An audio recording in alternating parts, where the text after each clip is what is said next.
Hello guys, welcome back to trade strategist. आज हम लोग डिस्कस करेंगे कि whether you should apply for the listing एज या फिर आपको लॉन्ग टर्म इन्वेस्टमेंट के लिए एक्सिगो आईपीओ में इन्वेस्ट करना चाहिए।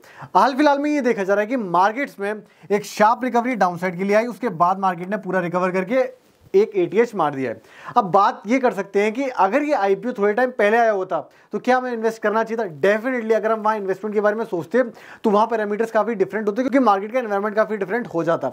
बट अभी क्योंकि मार्केट्स ऑल टाइम हाई के आसपास चल रहे हैं, तो ये हो सकता है कि जो इन्वेस्टर्स का माइंडसेट है, जो इन्वेस्टर्स का सेंटिमेंट है, वो थोड़ा सा बुलिश हो चुका होगा कि जो भी आईपीओ आएंगे वहां पर अच्छा हमें इंटरेस्ट देखने के लिए मिल सकता है। ये तो बात मैंने कर लिया आईपीओ मार्केट के बारे में। कंपनी के बारे में चलिए फटाफट से बात कर लेते हैं, क्या फाइनेंशियल हमें देखने के लिए मिल रहे हैं, किस पर्पस से आईपीओ लेके आ रही है कंपनी, और फाइनली वीडियो क्लोज होने से पहले हम लोग डिस्कस करेंगे कि whether we should go for the investment या फिर हमें इसे अवॉइड करना चाहिए। चलिए बात कर लेते हैं कि अगर आपने लिस्टिंग गेन्स के लिए इस आईपीओ में इन्वेस्ट किया तो आपके कितने पैसे बन सकते हैं एक लॉट के बेसिस पर। तो आप लोग देख सकते हैं जो जेएमपी अभी करंटली चल रहा है वो चल रहा है 28 रुपए के आसपास, और जो इश्यू प्राइस है, जो एक शेयर की वैल्यू रखी गई है आईपीओ के लिए, वो है यहाँ पे 98 रुपीज के आसपास।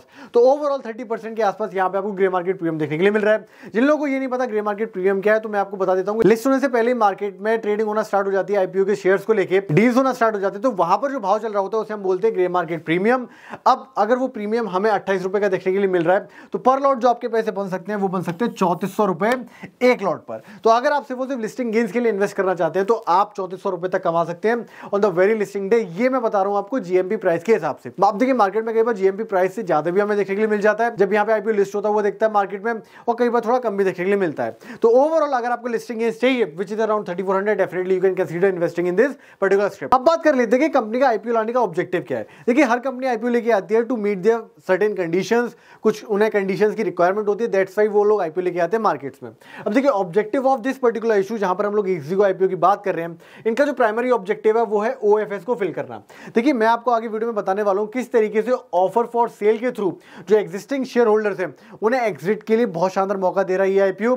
और ये कहीं ना कहीं थोड़ा सा नेगेटिव पॉइंट भी बन जाता है इस आईपीओ की, अगर हम बात करके चलें कि जो मेजर यहाँ पे शेयर्स रिटेलर्स को मिलेंगे या फिर इन्वेस्टर्स को मिलेंगे वो ऑलरेडी हेल्ड किए गए हैं, तो वो कहीं ना कहीं ओएफएस के थ्रू मिल रहे हैं। अब इसके बाद आप लोग देख सकते हैं वर्किंग कैपिटल रिक्वायरमेंट के लिए कंपनी यहाँ पे आईपीओ लेके आई है। इसी के साथ साथ में जो इन्वेस्टमेंट रिक्वायरमेंट्स है to boost their cloud infrastructure as well as tech infrastructure, उसके लिए भी यहाँ पर आईपीओ लेके आया जा रहा है। अपार्ट फ्रॉम दैट जो भी इनऑर्गेनिक ग्रोथ है उसे फंड करने के लिए भी जो कंपनी की फंड रिक्वायरमेंट्स है टू फाइनेंस दैट, ये आईपीओ लेके आया जा रहा है। अब जो इनऑर्गेनिक रिक्वायरमेंट्स होती है, देखिए बहुत ही सिंपल सी चीज है, कंपनी कभी भी एक्विजिशन कर रही है, मर्जर कर रही है, किसी कंपनी को खरीद रही है, तो वहां या किसी कंपनी में अपना स्टेक ले रही है, तो डेफिनेटली वहां पर कंपनी को फंड की रिक्वायरमेंट्स होते हैं, तो उसे भी एक रीजन यहाँ पे दिया गया। तो ओवरऑल एक्सिगो जो कंपनी है वो यहाँ पे एक ऑनलाइन ट्रैवल एजेंसी की तरह काम करती हुई दिखती है। इसके अलावा अगर आईपीओ की ओपनिंग डेट है वो 10 जून 2024 है, क्लोजिंग डेट है 12 जून 2024। अलॉटमेंट हमें कब मिलेगा? अलॉटमेंट मिलेगा 13 जून 2024 को। इसके साथ ही साथ में जो लिस्टिंग डेट है वो यहाँ पर है 18 जून 2024। तो इस तरीके से आपको देखने के लिए मिलती है ओवरऑल टाइमलाइन इस पर्टिकुलर आईपीओ की। इसी के साथ में जो एक लॉट में हमें शेयर देखने के लिए मिलेंगे वो देखने के लिए मिलेंगे 161 शेयर्स, जिनकी ओवरऑल कॉस्टिंग पड़ेगी 14,973 रुपए के आसपास। अपार्ट फ्रॉम दैट अगर एक लॉट की बात की जाए एचएनआई क्लाइंट के लिए, तो उन्हें 14 लॉट खरीदने होंगे। 14 × 161 आप शेयर्स कैलकुलेट कर सकते हैं, उसकी कॉस्ट पड़ेगी 2,09,622 रुपीज। तो ओवरऑल इस तरीके से आपको यहाँ पे देखने के लिए मिलता है रिटेल वर्सेस एचएनआई में कितना आपको इन्वेस्टमेंट, मिनिमम इन्वेस्टमेंट करना पड़ेगा अगर आपको इस आईपीओ के लिए इन्वेस्टमेंट करना है। अब हम लोग जानते हैं कि ओवरऑल इस कंपनी के फाइनेंशियल इस तरीके से काम कर रहे हैं, किस तरीके से कंपनी अपने प्रॉफिट मार्जिन पे बिहेव कर रही है, किस तरीके से यहाँ पे कंपनी के जो रेवेन्यूज हैं वो परफॉर्म करते हुए दिख रहे हैं। देखिए किसी भी आईपीओ में हम लोग इन्वेस्टमेंट करने के लिए जाते हैं तो सबसे ज्यादा इंपॉर्टेंट चीज हमारे लिए फंडामेंटल एनालिसिस, किस तरीके से कंपनी के रेशियोज परफॉर्म कर रहे हैं ये समझना बहुत इंपॉर्टेंट है। तो अगर एक्सिगो की बात की जाए तो यहाँ पर जो एसेट्स हैं, इन लोगों के एसेट्स तो कंटिन्यूअसली इंक्रीज हो रहे हैं, जो कि देखा जा सकता है कि दिसंबर 2023 में इन लोगों के पास 678 करोड़ के एसेट्स हैं। इसके अलावा मार्च 2021 में इनके पास 185 करोड़ के एसेट्स थे। तो एसेट वाइज तो ये कंपनी पॉजिटिव दिख रही है। इसके अलावा रेवेन्यू अगर देखा जाए तो रेवेन्यू ओवरऑल स्टेबल देखा जा रहा है कंपनी का 500 सीआर के आसपास का। अब बात कर लेते हैं प्रॉफिट आफ्टर टैक्स की। देखिए यहाँ पर काफी इंटरेस्टिंग सी चीज देखने के लिए मिल रही है कि पिछले 3 साल की डेटा में कंपनी हाल फिलहाल में जब आईपीओ लेके आने वाली है तभी प्रॉफिटेबल हुई है। तो अगर आप लोग इन्वेस्ट कर रहे हैं किसी आईपीओ में, तो आप अगर कंपनी की लॉन्ग हिस्ट्री देखते हैं तो आप ये क्वेश्चन खुद से पूछ सकते हैं कि क्या मैं उस आईपीओ में इन्वेस्ट करूं जहां पर कंपनी रिसेंटली प्रॉफिटेबल हुई है, जस्ट आईपीओ से पहले? क्या यहाँ पे कुछ मैनिपुलेशन वगैरह है? मैं ये नहीं बोल रहा हूं कि है, बट मे बी ऐसा हो सकता है या नहीं हो सकता है, किसे पता। बट ये दिमाग में तो क्वेश्चन आता ही है कि आईपीओ आने से जस्ट पहले कंपनी प्रॉफिटेबल हुई है। इसके साथ ही साथ में जो नेटवर्थ है कंपनी की वो भी डेफिनेटली इंक्रीज हो रही है। बिकॉज 29 सीआर के आसपास इनकी नेटवर्थ थी 2021 में, now which is hovering around 437 CR. तो ओवरऑल फाइनेंशियल कंडीशन की बात की जाए कंपनी की तो वो प्रॉफिटेबल डेफिनेटली है, and that's why we are gonna also talk about कि पी रेशियो कंपनी का क्या है, पीयर से कंपैरिजन में पी रेशियो कितना है। बट ये चीज़ तो ध्यान में देने वाली है कि कंपनी लेटेस्ट यहाँ पे प्रॉफिट में आती हुई दिखी है। इसके अलावा कंपनी का जो एग्रीगेटर मॉडल है, जिस तरीके से कंपनी काम करती है, उसे एक स्टिफ कंपटीशन देखने के लिए मिलने वाला यात्रा.com से एज वेल एज ईज माई ट्रिप से भी। तो लॉन्ग टर्म में क्या कंपनी इस कंपटीशन को सर्वाइव कर पाएगी या नहीं कर पाएगी, ये भी थोड़ा देखने वाली बात है। तो फाइनेंशियल रेशियोज में हमें कुछ चीजें और भी जान लेनी, जैसे ईपीएस यहाँ पे 2.26 देखने के लिए मिलता है। इसके अलावा जो पी रेशियो है वो प्री आईपीओ 148 का एंड जो पोस्ट आईपीओ पी रेशियो है वो है अराउंड 41 के आसपास का। जैसा कि मैंने बताया कि यात्रा का जो पी रेशियो वो 358 के आसपास है, दोनों लिस्टेड कंपनीज है, और जो ईज माई ट्रिप का पी रेशियो है वो 72 के आसपास है। तो ओवरऑल जो पी रेशियो देखा जाए वो थोड़ा सा कम में देखने के लिए मिल रहा है on the very listing, but ये भी चीज ध्यान में रखने वाली है कि कंपनी यहां पर जो स्टिफ कंपटीशन फेस करेगी वो फेस करेगी ईज माई ट्रिप से। तो क्वालिटेटिवली क्या कंपनी यहाँ पे ईज माई ट्रिप को बीट कर पाती नहीं कर पाती, ये डेफिनेटली फ्यूचर में देखना रहेगा। अब बात कर लेते हैं कि ओवरऑल आईपीओ में शेयर परसेंटेज किस तरीके से डिवाइडेड है।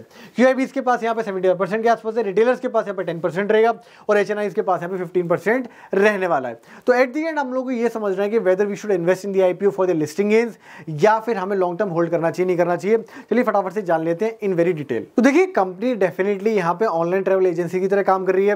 जो प्रॉफिट कंपनी दिखा रही है वो अभी हाल फिलहाल में आना चालू है। इसके अलावा जो कंपनी के कॉम्पिटिटर्स है वो काफी स्टिफ कंपटीशन कंपनी को देने वाले हैं। अब देखिए जीएमपी में हमें 30% का गेन देखने के लिए अराउंड 30% गेन हमें देखने के लिए मिल रहा है ऑन द इशू प्राइस। अब उसे कैच करने के लिए डेफिनेटली आप लोग इन्वेस्टमेंट कर सकते हैं।